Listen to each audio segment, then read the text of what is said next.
நாகப்பட்டினம். சிலம்பை கையில் வைத்துக்கொண்டு நீதிக்கு போராடிய கண்ணகியின் பூம்புகார் ஆரம்பிச்சு புத்த மடங்களோட சிறப்பு நகரமாயிருந்த வரலாற்று ஊர் இன்னைக்கும் தமிழ்நாட்டோட மத நல்லிணக்கத்துக்கு அடையாளமா கொண்டாட்டமா இருக்கிற மாவட்டம் நாகை.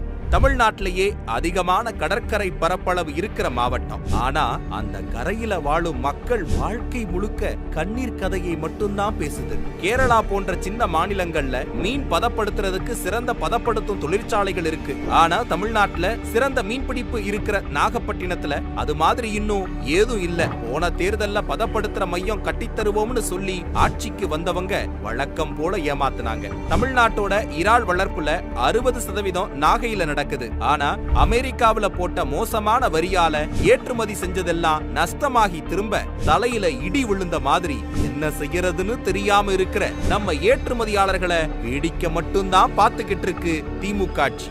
இது மட்டுமா, மோசமான காலநிலை மாற்றத்தால நடக்கிற கடலரிப்பை தடுக்க சுவர் கட்டுற பணிகளை எப்போ முடிப்பாங்கன்னு மக்கள் கேக்குறாங்க. புயல் நிவாரணங்களையே இன்னும் கொடுக்காதவங்க இதுக்கு எத்தனை காலம் எடுத்துக்குவாங்கன்னு தெரியல. நாட்டுக்குள்ள இவ்வளவு பிரச்சனைய அனுபவிக்கிறதோட நின்னுருச்சா அவங்க துயரம்? இலங்கை ராணுவத்தால தொடர்ந்து தாக்கப்படுறாங்க நாகை மீனவர்கள். போன வருஷம் மட்டும் நம்ம 530 மீனவர்களை கைது செஞ்சிருக்கு இலங்கை கடற்படை. இன்னும் புதுசா சட்டங்களை போட்டு நம்ம மீனவர்களை வதச்சுக்கிட்டு இருக்க ஒன்றிய அரசுக்கு கடிதம் எழுதுறதோட போதும்னு நம்மள கை கழுவி விட்டுருச்சு மாநில அரசு. வேதாரண்யம் உட்பட உப்பு ஏற்றுமதி செய்து வரும் நம்ம ஏற்றுமதியாளர்களுக்கு முறையான சரக்கு ரயில் போக்குவரத்து இல்ல.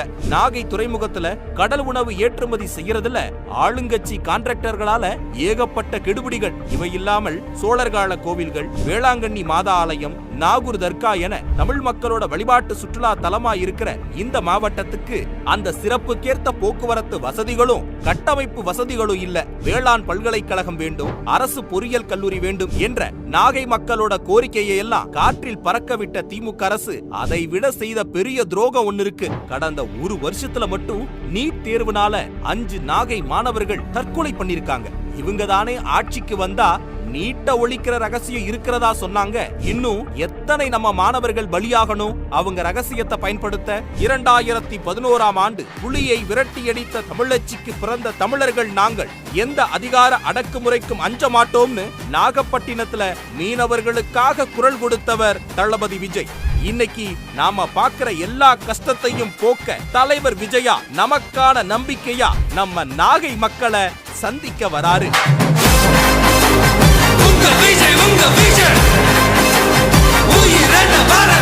உங்க விஜய் நான் வரேன்.